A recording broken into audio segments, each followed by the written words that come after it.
So welcome छ। अहिले चाहिँ म यता खलङ्गा बजारको माथितिर आएको छु, भ्यू पोइन्टतिर। यहाँनिर चाहिँ तपाईको यता यो साइडमा चाहिँ तपाईको गुम्बा छ, अनि यतातिर चारैतिर चाहिँ तपाईको पुरा डाँडा हरियाली, तल गाउँहरू छ, अन्नै छन् घरहरू चाहिँ है।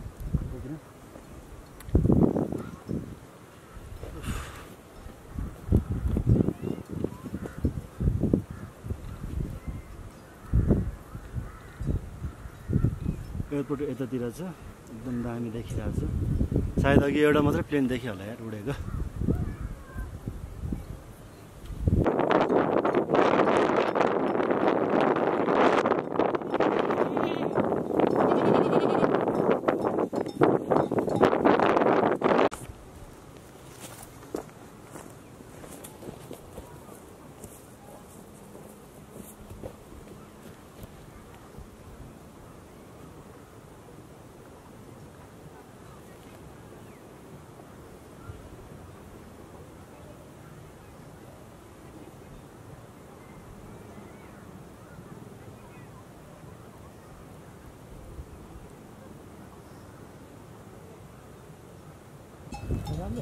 यहाँनिर चाहिँ तपाईँले बास्केटबल कोर्ट छ, यतापट्टि फुटबल सानो सानो होइन ठुलै छ।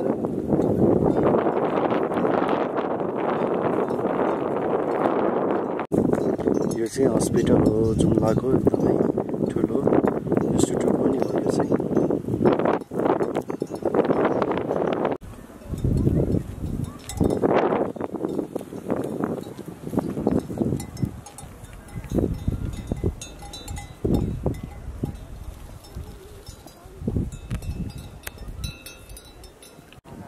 यहाँनिर चाहिँ आर्मीहरूको ब्यारेक पनि छ ठुलो एकदम। हेलिप्याडदेखि लिएर फुटबल ग्राउन्डहरू सबै। उतापट्टि चाहिँ यो चाहिँ एयरपोर्ट हो।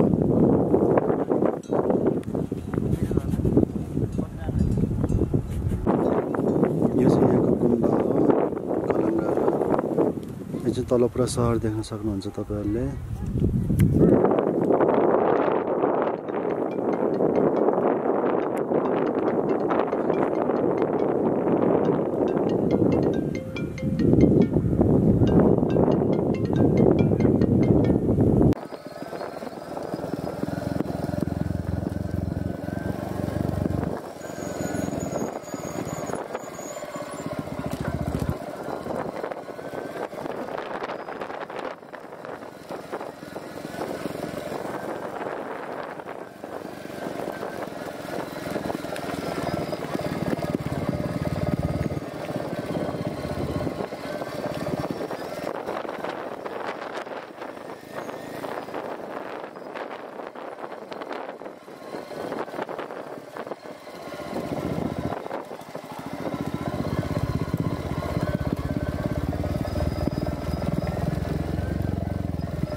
यो चाहिँ तपाईको जुम्ला भ्याली खलङ्गा बजार एकदमै ठुलो छ। यो चाहिँ आमा यहाँबाट छल्लङ्ग देखिरहेछ कि मजाले क्या।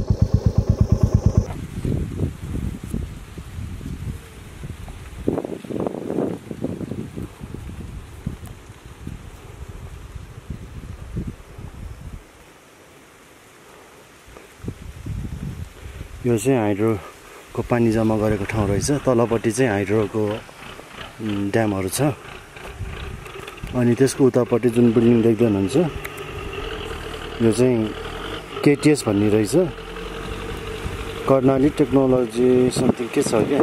सिटिबिटी बन्नुभन्दा अगाडि चाहिँ आउनुभन्दा अगाडि चाहिँ यो केटिएस चाहिँ अगाडि के भन्छ इस्टाब्लिस भएको रहेछ। अनि प्लस तपाईँको सिटिबिटी पनि यसैबाट छुट्टिएर या के भएर के भन्छ अब त्यसलाई ठ्याक्कै भन्न आएन। यसबाट चाहिँ अनि नयाँ सिटिबिटी चाहिँ नेपाल सरकारद्वारा प्रमाणित सर्टिफिकेटहरू पाउने गरी चाहिँ त्यो एउटा अर्गनाइजेसन बनेको रहेछ भनौँ। Nice place. उता डाँडा चाहिँ जाने प्लानमा थियो, तर हाम्रो बाइकले हामीलाई साथ दिँदैन होला सायद त्यति माथि जानलाई चाहिँ।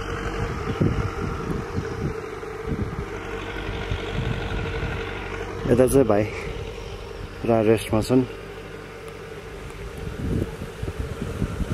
यताबाट बजार चाहिँ जुम्ला देखाउँला भनेको नदेखेला जस्तो छ अलि उतापट्टि छ। यो चाहिँ केटिएस को जुन बिल्डिङहरु बनेको छ त्यसमा चाहिँ यो पहाडमा कसरी बनेको छ भने देखाएको छ हैन। यसमा चाहिँ टोटल तपाईको 44 वटा बिल्डिङहरु छ।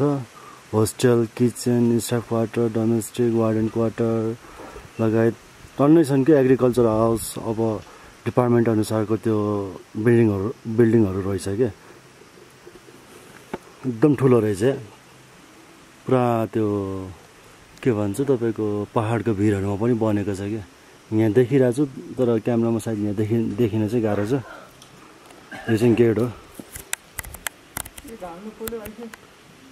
कर्णाली प्राविधिक शिक्षालय।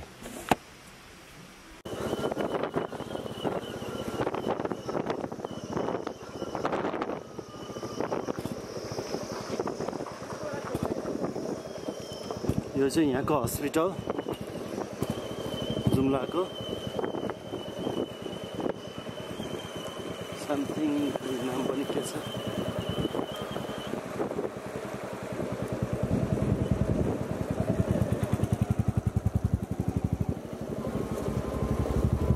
अगाडिपट्टि होटलहरु पनि छ। यो हस्पिटल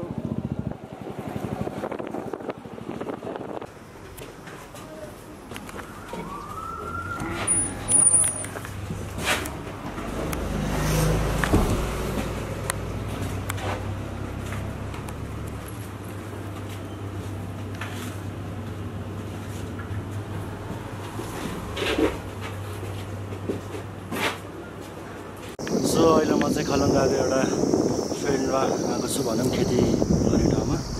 यहाँ चाहिँ मान्छेहरू धानहरू काटेर पनि अब झारिरहेछन्, निकालिरहेछन् भनौँ, काटिरहेछन् अझै कतिले।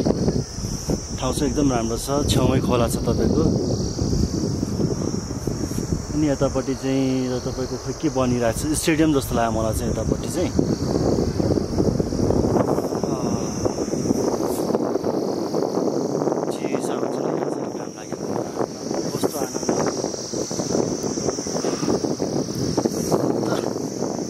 उतातिर चाहिँ हिमाल देखिरहेको छ तर यहाँ चाहिँ खै देखेको छैन हुँदैन। दामी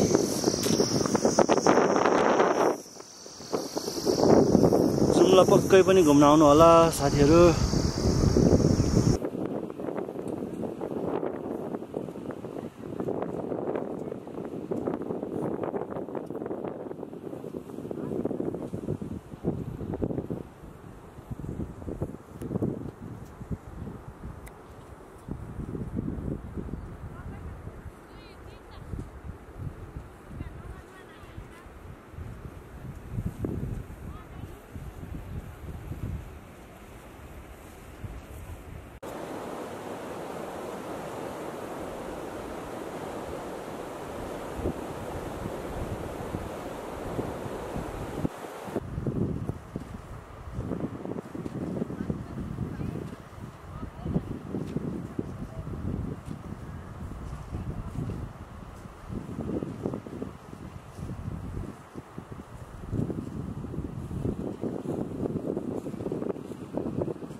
ग्राउन्ड पनि छ सानो नेपाल आर्मीको रहेछ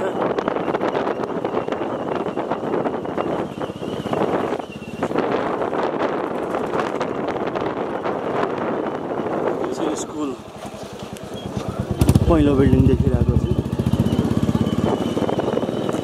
अब यताबाट हामी बजारतिर छिर्दैछौँ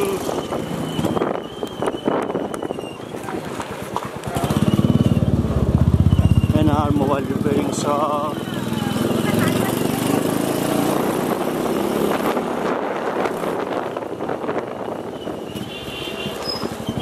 अब यो चाहिँ मेन बजार हो यताको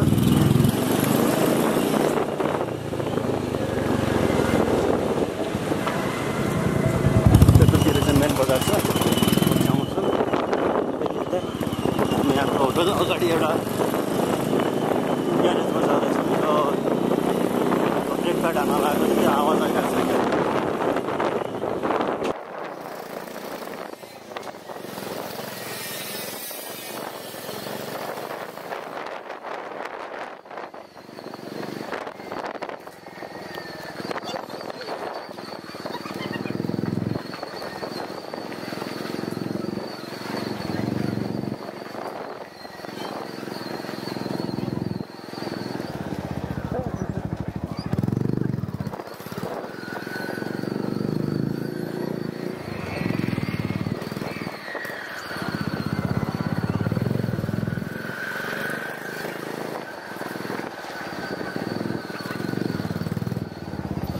बसेको होटल आइपुग्यो होटल पौवा यो हो हाम्रो ग्यारेज हामी बसेको होटल पौवा सो अब चाहिँ जुम्लाको यो खै कुन चाहिँ ठाउँमा हो म यता माथि डाँडातिर आएको थिएँ सनसेट हेर्नलाई दामी देखिरहेको छ सनसेट यता हेर्न सक्नुहुन्छ रातो त्यहाँनिर यता चाहिँ बजार छ पुरै गुम्बा चाहिँ यतातिर छ है यतातिर यता खै त्यहाँनिर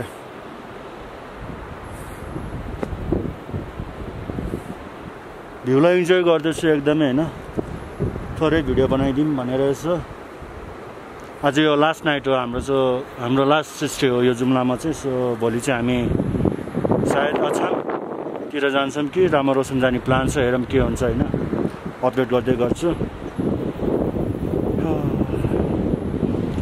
जाडो भएर यो ह्याट अनि यो लाएर बस्नुपर्ने भयो कि एकदम चिसो हावा आइरहेछ क्या यति गरेन भन्दाखेरि यो घाँटी छाती सबै जान्छ त जाडोले के गर्नु यस्तो जाडो छ दुईवटा ज्याकेट लाएर आएको छु ल मैले भित्र मेरो विन्ड सिटर छ बाहिरबाट अनि यो एउटा ज्याकेट छ क्या